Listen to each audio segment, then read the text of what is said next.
GCW News.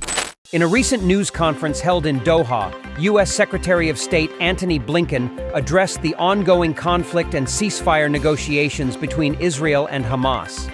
Speaking alongside Qatari Prime Minister Mohammed bin Abdulrahman bin Jassim Al Thani, Blinken discussed the latest developments in the ceasefire deal initially proposed by President Joe Biden at the end of May. Blinken revealed that Hamas had suggested several amendments to the framework presented by Washington. "We discussed those changes last night. Some of the changes are workable, some are not," he stated. He then elaborated on the status of the negotiations, noting that a deal virtually identical to one proposed by Hamas on May 6th had been on the table. Hamas could have answered with a single word, "Yes," Blinken remarked.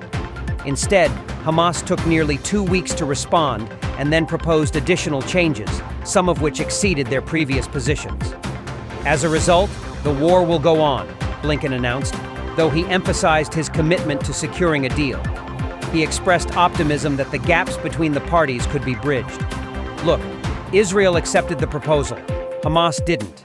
If Hamas continues to say no, then it will be clear that they have made a choice to continue the war that they started," he stated firmly. Despite the setbacks, Blinken assured that the deal remained on the table. "We'll have to see over the coming days, but the longer this goes on, the more people suffer," he warned.